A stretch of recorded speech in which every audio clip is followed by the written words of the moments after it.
They do also have the CC with them. Yeah, but like if it were just sustain and all that, Yeah. you'd give it to Aurora. But like the early to mid damage department would probably favor AP BREN. It all comes down to this, ladies and gentlemen. One last game for the night. Who's going to take the dub? A reverse sweep by Aurora, or will AP BREN finally reintroduce themselves in the big leagues? Oh, Chovskirt poke down to half HP, and as we're seeing it right now, Kekedot's just helping James Pax really farm fast. There's a lot of crowd control also though on the side of AP BREN, but in terms of their damage, it's very dependent on the Vexana and the Harith together. But if they can change their crowd controls at the right time, it might actually be very, very annoying for Demon Kite and Renegi to deal with. But again, just looking at the fact that there's a Granger and an Edith on the other side for Aurora, it's tough for AP BREN. This is a more demanding lineup for them to pull off. Yep, for AP BREN, it's easy to, well, it's easy for Aurora to build defensive items. Like, yeah, mainly magic to start. And then you start dealing with the problem of physical when AP brings the farm in. So, you see it here, Kekedot waiting to catch Edward off guard, and even James Pax comes to the party. Oh, I wonder if Abu Jingjing knows. You don't have any information onto Kekedot and James Pax. They only saw Chovskirt in the middle lane, so fortunately for Aurora, there aren't any pick-offs just yet. Both teams are just so careful. Oh no, wait, I take it back. That was a close call for Edward. Oh. He nearly got taken out, and that's the, wow, revitalize. All right, no, this makes sense. He needs to get level 4, get some wave in mid, and then hits the regenerate, so he'll be part of the turtle take. Oh, all this while, oh lord, look at this. The last Raider doing Raider things. He's gonna steal the orange. Yep, that's an orange buff gone, and I think that's Aurora also showing that they're confident that they're gonna take this turtle. Good thing Shizo's gonna be checking the orange buff, and they'll get the read. Oh, does he get it?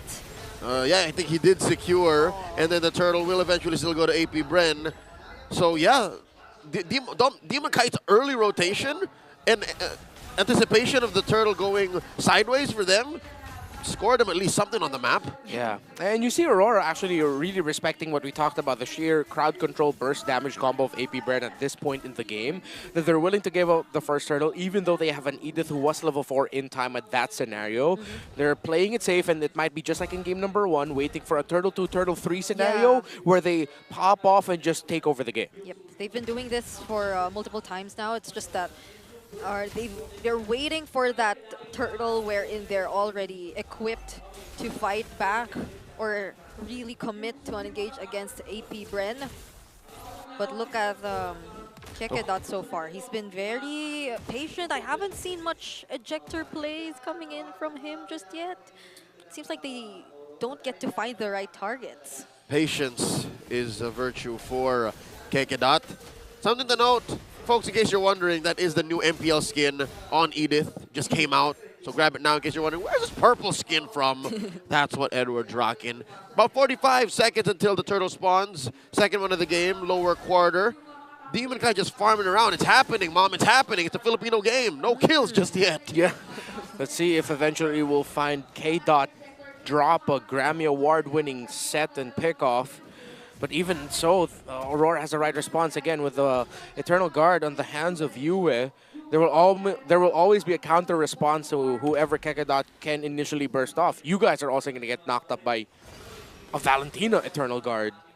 Yeah. So again, this is what we talked about with AP BREN. Timing, they really have to make sure that they're keeping things in check, remembering what Aurora can toss out in the counter, and not just full commit dive on everyone because that might be costly. Yep, and this pathing again kind of tells you that they are willing to let AP BREN start the turtle.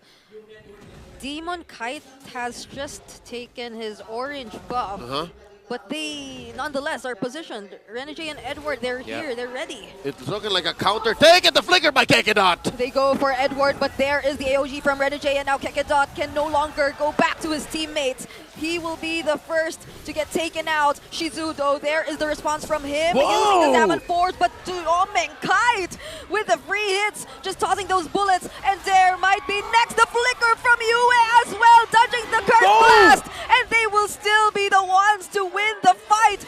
Oh! Gets outplayed by James Banks. All this while, Demon Kite was going for the turtle, so he chose his battle. He says, brother, you got this. I'm going to take the objective. Was that me or was that a stray bullet by Demon Kite missing James Banks by an inch? Yeah, just like one single one from the Rhapsody. Yep. And that could have taken down James Banks already. But good committal there actually by James Banks to acknowledge that, you know, there's a chance I can win this. I'm not going to back off. I'll just fight.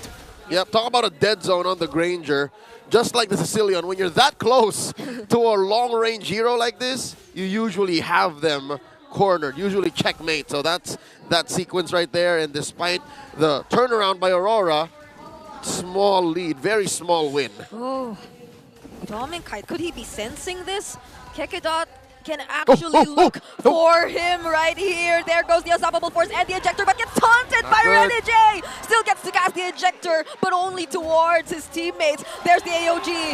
Also landed towards Shizu, and right under the turret, he won't be able to sustain the damage of 5. The Silent Kid will not survive to save his Tier 1, but all this while, look at there. He's up there, pushing, takes Tier 1 up top. I was surprised that Shizu actually committed to trying to get the minion waves for defending that. The moment he saw that there were already 5 members of Aurora spotted out by Kekedot, he should have already been on the way back to base. He shouldn't have stuck there any longer. And he gets picked off as well. So that's a 1-2-2 start for the Harith. Not a good one for AP BREN. Looking at the items though, it is a 1,000 gold lead, favoring Kite, already up to a very quick Sky Piercer. We'll be going to the, if I'm not mistaken, Malefic Roar for the 3rd, while the Harith is still on the way to the Feather of Heaven, 2nd item. Oh, this is a fight waiting to happen. Renegade and Demon Kite engaging with Kekedot. There, pushing him back. A silver lining for AP BREN. Mr. Panks is actually up from Demon Kite by about 200 gold. Like, he's racing him. He got his 2nd item first. So if the farm continues this way, then maybe AP BREN can set something up post-turtle. Yep. Dare doesn't have his curtain call just yet though. So Aurora Gaming might be the ones to start this objective. We said it again. So this might be the timings for them to finally decide to engage. But there goes Kekedot. He won't be able to set up anything for his team because he gets taken out first. Yue, Dare's trying to look out for him, but it's James Banks that matters for Aurora. He gets taken down next. Dare, he will be receiving the Death Sonatas. And that's a flicker from Kite too, just making sure that he goes down. But he's been dancing around everyone. But that last bullet still connects, and he gets taken out. What dead zone? Kite flickers forward just to confirm the kill onto there in the face of a 2-man gank squad. AP BREN did not see that coming. He sidestepped the Deathly Grasp too. Dare was pulling Kite into the range of Chovskirt's Vexana. But just when I thought Kite would get caught out by a Deathly Grasp, he went back a little bit. It was a fade away Death Sonata and he got the kill still onto Dare. I think they call that an FDS in the business. About a minute until the Lord spawns lower quarter. AP BREN catching their breath. James Banks now has his first death of Game 3. 8.5 minutes in. This is as macro tight as it gets. Yeah. And so far, Aurora are going through the cracks of where AP BREN will allow for them to. And so far, Demon Kite unscathed. Yeah, how does Kekedot position himself and control the brushes though? It seems like every single time since Aurora right now, they get to group up a lot more. There's just so many ways for them to check the areas, the brushes around. It's those consistent Death Sonatas coming in from Kite too, which ensures that they're in a safe spot. That's why it costs Kekedot so much, either a conceal or a flicker, to even get anything started. Currently, Kite sitting at 420 stacks. He's firing up. Though we got to see there in the previous big team fight just how much a Gotcha entry in an Edith ultimate will mess up an AP BREN team fight. Like, it's so demanding for them to fight under those ultimates. The entry of Renegade will mess up their formation, forcing them to re-scramble mid-team fight while they're avoiding certain things. And Edward's Primal Wrath will make them think twice about using all their abilities at once. He does have one on lock. Looking for it! nice successful Terrify and Flicker. Shatter coming in from Edward 2 to take down Kekedot. But Renegade, will he survive this? Blade Surge coming in from James Pax, but there's the Revitalize to help him survive. Mr. Panks was an inch away from a charge sever, so he couldn't get the double. Aurora lived to tell the story. They back off. Lord gets reset. Revitalized just on time, and they were running at the right time as well. In the right direction. In the right direction. Shizu and James Pax could have gotten two, maybe even converted it into a third, maybe even threatened to show Aurora, hey, come closer, we're already going for the Lord. But now, Aurora's still in control. Oh my. AP BREN also trying to hold this mid lane, but it feels like it doesn't matter to Aurora MLBB anymore. Nice chubby wave left up in the long lane. Passive push for Aurora, and we're back to the Lord Dance. Amazing work for Aurora again. Season 8 champions Blacklist, Season 9 champions RSG. The remnants of those two teams are in Aurora. They're masters of the Lord Dance. Oh wait, but Kekedot and Shizu, who could they be after? There's the Conceal and the Flicker forced out from Yue. Great use of space by Yue, baiting himself, using his body as quarry for AP BREN. And now the Lord Dance continues! Kekedot goes in and there's a Terrify, but Edward won't be able to use the Primal Wrath. Shizu dancing there, Kekedot will be the train, and there on the back lines won't survive. Two will fall from Aurora, but Dare and Kekedot are gone from AP BREN. 2 for 2, lane for lane, but Aurora continue the onslaught, taking that mid lane. Oh, Demon Guide! What? Going for James Pax in a successful solo kill! The anime fight, the man with a million moves, fall at the hands of the last Raider. And Aurora will be able to get what might just be the last Lord of the game, with a game-winning push potentially on the way already. The biggest problem, every time Kekedot sets, Renegade always jumps in with the Avatar of Guardian, and that provides so much space for Dominkite and Yue. The Hitman turned into the Hit Me Man. Great use of the kit, of the revitalized clutch for the rest of Aurora. They're looking at a 7,000 gold lead. A Lord pushing up top, and a bare base for AP BREN. Just inhibitors left after the next minute. They could potentially be a bit more confident to take on the next fight. Shizu has just picked up his Holy Crystal too, but they have to take into consideration the Lord. It's also marching up top. All right, if game 1 happens again, that same situation, then that'll leave a very sour taste in Aurora and the rest of the Auroras watching, because you already learned from that lesson. So they got to take this slow, got to be patient with the approach. Okay. Difference is you don't have a setup like a Badang for there. Oh, but that's Renegade? the Terrify used right onto Renegade. But He's just zoning. He's just yeah, zoning. he was just zoning. That was his main purpose, taking down an inhibitor turret away from AP BREN. So this is indeed Aurora being more disciplined in approach in maintaining this lead. Aurora using that Lord to its full advantage, as conservatively as you can get. There's another one spawning in a minute and a half. Massive gold difference across the board. Okay, James Pax going for Queen Swings. Oh, Edward! Oh, wait, he gets to go in, uses a Cyclone Eye to get there. There! So speaking of there, there's the vengeance coming in from him. The let him survive. A beautiful Eternal Guard coming in from Chopskirt, but Dominkite still makes it out alive. Edward 2 with the flicker, and none from Aurora will die. Luckily, he had the energy to stay alive and dash out, spell vamp his way to staying alive.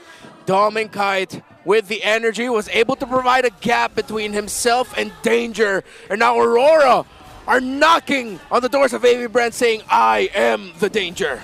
Dare and Kekedot still have 5 seconds before they get to respawn. And the rest of the members of AP BREN will handle the waves. And the danger now retreats. The danger takes to the rest of the map, keeps it red, freezes the waves, sets up for this next Lord spawning in the upper quarter. Look at the damage that the former Doming, now Dominkite, is dealing. Almost twice as much as Shizu, like, 1.7 times? Yeah. That's rough, very rough for AP BREN. Again, it always seems like the Aurora is very ready for Shizo. The moment they see the Zaman Force laid down by the Harris, they just back off. Yeah, they just back off. They recalibrate. They don't fully retreat away from the fight, but they're just trying to stay away from the dashes, making Shizo think, am I actually going to dash into this? It'll be risky if I do. And Shizu just ends up being too far away from Aurora to actually hurt them. Now look at the placement of Shizo and Kekedat here. This is going to be an all-in, one last chance play. Okay. If I'm not mistaken, Kite also has the Winter Crown. So could they be looking for an opening or a play here? Oh, there is a little too deep. Aurora spots him, forces him out of there, lets go of that river brush control, and all this while Kekedat and Shizo still keeping themselves scarce. Now the jig is up, and Aurora are blitzing the Lord. Oh no, they find Shizu, they get the information, and no contest whatsoever will happen for AP BREN. Tranquilo, my friend. They used patience and calm to get that Lord for free. Yeah, with a chubby wave down in the bottom lane, that did force James Spanks to respond. And Aurora, the moment they saw the jungler of AP BREN down the bottom lane clearing waves, they just went ahead for it. Divine Glaive already built up there for the Harith. So, again, the question isn't the damage, but can he actually get in the right spot to deal the damage? Because Kite has been making himself scarce. He's been utilizing the flicker very well to disengage away from Zaman Force and away from Shizo when he shows up in front of him. Not to mention the real threat. Unless Dare finds him first, Kite can hunt down Shizo. It doesn't work the same way anymore. It's not the same dynamics as the Joy hunting you down as a Harith. It's now a Nolan. Yeah. And now with 3 waves coming in together all at the same time, will Aurora find a way to end this? Renegade going in with the AOG, but they will be focusing on clearing out the Lord first. That's the Vengeance forced out from there, and the Eternal Guard used by Aurora. Kekedot is down, and now Renegade's immortality popped, but Yue flickering in